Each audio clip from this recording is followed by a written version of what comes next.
name is Elena Mercer. I'm 35 years old, and I didn't realize my relationship was already cracking until the moment my boyfriend leaned toward his mother at the dinner table and whispered something he thought I couldn't understand. She still doesn't know what we planned. Just smile. They both chuckled softly. I kept cutting my food, kept chewing, kept smiling, because reacting in that moment would have changed everything, and I wasn't ready for that yet. Evan and I had been together for almost 6 years. Not married, but long enough that people stopped asking when and started assuming already.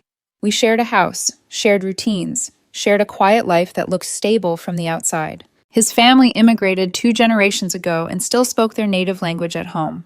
Evan had told me early on, almost casually, that I didn't need to worry about it. "They'll switch to English for you," he'd said. "They know you don't understand." That assumption, that I didn't understand, was their first mistake. My grandmother on my mother's side was from the same country. I spent summers with her growing up. The language wasn't something I studied, it lived in me. I understood tone before grammar, meaning before structure. When I met Evan's family for the first time and they spoke freely in front of me, I made a decision. I wouldn't tell them. Not out of manipulation, out of curiosity. I wanted to know who they were when they thought I was invisible. Evan's mother never liked me. She never said it directly. She didn't need to. She smiled while commenting on my job being comfortable, not ambitious. She praised other women, real career women, while glancing at me just long enough to make sure I noticed. She spoke in their language at dinners, voice sweet, words sharp. She could do better. She doesn't push herself. She's fine. Evan rarely corrected her. Sometimes he'd say, "Mom, stop," but without heat, without consequence. And then he'd change the subject. I told myself it didn't matter. He loved me. That was enough. I was wrong. 3 months ago, things started to shift. Evan became distant, always on his phone, spending more time at his parents' house. When I asked, he blamed work, stress, fatigue. I believed him. Then came last Sunday. Their weekly family dinner, same table, same dishes, same language flowing around me like I wasn't there. We were halfway through the main course when Evan leaned toward his mother and whispered. That's when I heard it. He still doesn't know what we planned. Just smile. His mother chuckled. Another voice joined in. His father mentioned paperwork. His brother joked about things being locked in. My stomach dropped. I didn't ask questions. I listened.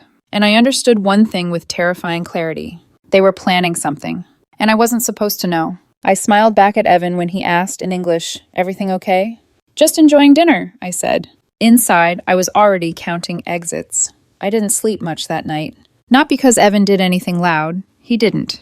He brushed his teeth, kissed my forehead, and rolled over like a man with nothing to hide. But the sentence kept looping in my head like a warning siren. She still doesn't know what we planned.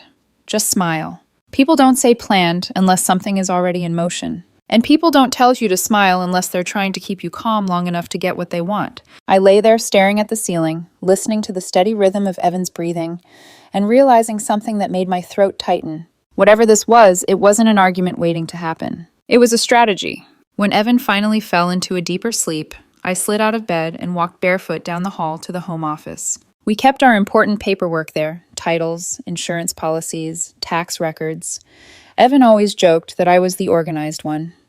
He wasn't wrong. I turned on the desk lamp. The light felt too bright for what I was about to find, like the room itself was trying to warn me. I started with the obvious, bank statements. I logged into our joint savings account, the one we'd been building for years, the one we'd talked about using for vacations, renovations, maybe even a wedding someday if we ever stopped being too busy. There was supposed to be a little over $80,000 in it. My eyes flicked to the balance. I blinked, refreshed the page. The number didn't change. It was lower, way lower. My fingers went cold as I scrolled through the transaction history. Transfers, not payments, not bills. Transfers. 5,000, 10,000, 7,500. All sent to an account I didn't recognize. And it wasn't a one-time mistake. It was a pattern. Slow, careful, designed not to trigger panic. Designed to drain the tank without setting off the alarm. I checked our investment account. Same story. Small reallocations. Quiet withdrawals. Redirections labeled with vague notes that looked like normal portfolio adjustments if you didn't look too closely. Evan knew I trusted him, that I didn't hover, that I didn't micromanage. He used that. Then I opened the filing cabinet. I pulled out the folder with the house documents. The house was mine originally. I bought it before Evan and I moved in together. But once he moved in, once we built routines inside it, it stopped feeling like mine and started feeling like ours. That's what love does. It rewrites ownership without paperwork. But the paperwork still mattered. I flipped through the usual pages: deed, insurance, property tax records, until I found a new stack that didn't belong. Property transfer forms. Half completed. My name typed neatly in the grantor line. My signature line blank. My hands started shaking so badly I had to grip the edge of the desk to steady myself. It wasn't just money. It was my home. They weren't planning an argument. They were planning a theft with a smile on top. I photographed everything, every page, every account transfer, every form. Then I put it all back exactly the way it was, down to the angle of the folder in the drawer. Because the second Evan knew I was aware, he'd change the plan. And I needed him to believe I was still the woman who smiled. The next morning, I didn't go to work. I texted my boss something vague. Migraine, bad night, won't be in. Then I drove to a lawyer's office on the other side of town. I'd found her at 2 a.m. while Evan slept beside me. Her reviews said she was blunt, strategic, and didn't play games.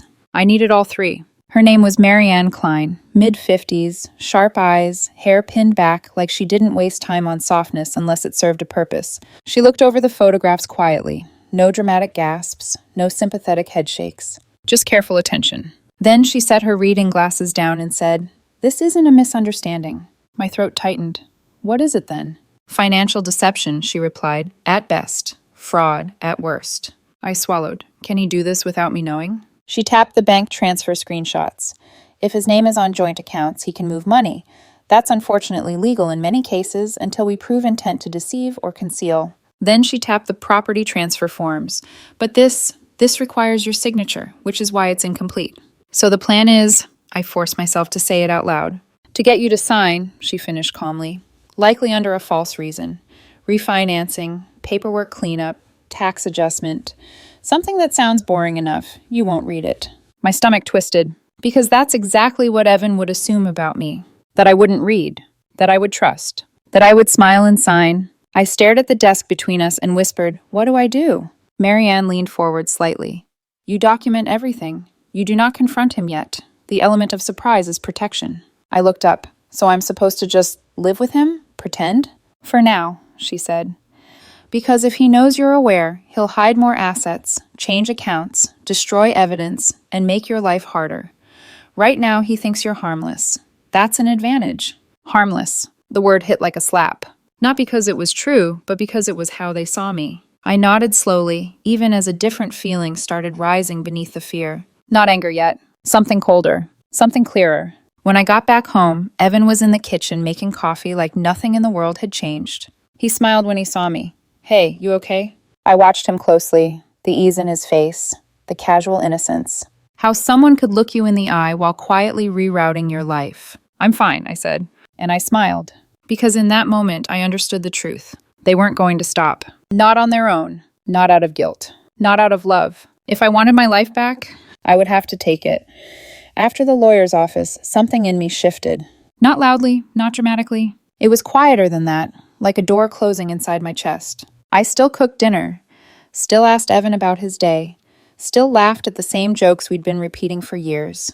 But I stopped believing any of it. And once belief is gone, observation sharpens. I started noticing how often Evan went into the home office when I wasn't around. How he suddenly cared about where I kept documents he'd never asked about before. How his mother's visits increased, always while I was at work, always framed as something casual. She just wanted to drop off food, he'd say.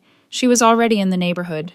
In their language, it sounded different, more deliberate, more coordinated. I knew better than to confront them with just suspicion. Marianne had been very clear about that. "If you're going to expose this," she'd said, "you need proof that doesn't rely on interpretation." So I gave myself exactly that. The camera was small, disguised as a desk lamp. It sat on the far edge of the home office, angled just enough to capture the filing cabinet and desk. I installed it on a Thursday morning before leaving for work. Evan didn't notice. That alone told me everything I needed to know. The first recording didn't catch much. Evan rifling through papers. A phone call I couldn't hear clearly. The second one did. His mother came over that afternoon. I watched the footage that night while Evan slept, the glow of my phone lighting up the bedroom like a secret. They stood shoulder to shoulder in the office, her hand resting casually on the filing cabinet as if it already belonged to her. The forms are ready, Evan said, holding up the property transfer documents. We just need her signature. His mother waved a dismissive hand. She won't read them. My chest tightened. She's not like you, Evan said with a short laugh. She trusts. Too much. They both smiled. Put them in a stack, his mother continued. Tell her it's refinancing or tax paperwork. Something boring. What if she asks questions? Evan asked. She scoffed. She won't. She never reads anything carefully.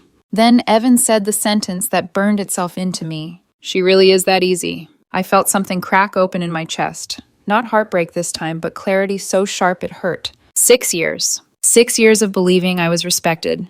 And this was who he was when he thought I wasn't listening. I didn't cry. That surprised me. Instead, I paused the video, took screenshots, backed it up in 3 different places, and emailed a copy to Marianne.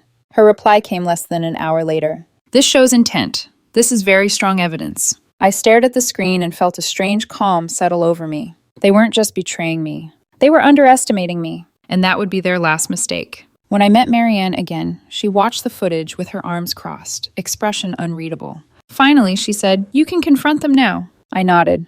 "I want to." "But," she added, holding up a finger, "only after we protect you." So we spent the next 2 hours preparing. She drafted separation paperwork, not filed yet, just ready. She helped me open a new bank account in my name only. We transferred exactly half of what remained in our joint accounts. No more, no less. Clean, legal, documented. Never take more than your share, she warned. You want the moral high ground and the legal one. I appreciated that. Even now, she was thinking 3 steps ahead. When are you planning to confront him? She asked. I didn't hesitate. Sunday dinner. She raised an eyebrow. Public. They planned it publicly, I said. They just didn't think I could hear. Marianne smiled, not warmly, but approvingly. Then make sure you record it. The days leading up to Sunday felt surreal. Evan was lighter than he'd been in months. Happier. Almost relieved. He kissed me more, complimented me, talked about future trips we'd definitely take soon. All while thinking he was days away from signing my house away from me. I played my role perfectly. I smiled. I listened. I signed nothing. And I let him believe exactly what he wanted to believe. That I was easy. That I was unaware. That I was safe to deceive. Sunday morning, I woke up with a calm that felt unnatural. No shaking hands, no racing thoughts. Just clarity. I got dressed carefully. Neutral clothes. Nothing dramatic. Nothing that looked like armor. Evan hummed while tying his shoes. You're in a good mood, he said. I am, I replied honestly. Because for the first time since this began, I knew exactly what I was going to do. And so did they. They just didn't know it yet. The house smelled the same as it always did. Roasted meat. Garlic. Something sweet simmering on the stove that Evan's mother liked to pretend took hours, even though I'd seen her use shortcuts a dozen times. Nothing about the setting suggested disaster. That was the point. Family dinners were where they felt safest, where smiles were currency and language was a weapon they believed only they possessed. Evan squeezed my hand as we walked in. Big night, he said lightly. I smiled back. It is. Everyone was already seated when we arrived. His parents, his brother and sister-in-law, the usual choreography of hugs, cheek kisses, polite compliments. His mother kissed my cheek and said in English, "You look well." Her eyes flicked over me, measuring, dismissive, familiar. "Thank you," I replied. Dinner began like every other week. Courses rolled out one by one. Laughter rose and fell. Conversations split and rejoined. And the language flowed freely around me. I listened. Carefully. Halfway through the main course, Evan leaned toward his mother again. Same posture, same lowered voice, same confidence. She still doesn't know what we planned. Just smile. His mother chuckled softly. Next week, she whispered back. The papers are ready. They smiled at each other. Then at me. Something settled in my chest. This was it. I placed my fork down slowly, folded my napkin, and stood up. The scrape of my chair against the floor cut through the room. Evan looked up, confused. Everything okay? I met his eyes. Then I turned to his mother, and I answered them in their language. Funny, because I already finished planning mine. The silence was immediate, total. Evan's face drained of color so fast it was almost fascinating. You speak, he stammered. I've always spoken it, I said calmly, still in their language. My grandmother taught me when I was a child. I've understood everything you've said for the past 6 years. His mother's mouth opened, closed. No sound came out. I switched to English, not for them, but for everyone else at the table. So no one misses anything. I know about the money transfers, I said. I know about the joint accounts you've been draining. I know about the property transfer forms you plan to trick me into signing. Evan shot up from his chair. Elena, wait, let me explain. Explain what? I cut in. Explain how you and your mother planned to steal from me? Explain how you laughed about how easy I am? His brother blinked. What the hell are you talking about? Ask Evan, I said, not breaking eye contact. Ask him why he's been moving tens of thousands of dollars without telling me. Ask him why he thought I wouldn't read legal documents with my name on them. His mother burst into rapid speech in their language, accusations, deflections, words like misunderstanding and overreacting flying across the table. No, I replied in her language, then back to English. There's no misunderstanding. I have copies of everything. Bank statements, transfer records, the unsigned property form. Evan's voice cracked. You recorded us? Yes, I said simply. In my own home, in a single-party consent state. My lawyer confirmed it's admissible. Lawyer? His mother's voice went sharp. You went to a lawyer? I nodded. Weeks ago.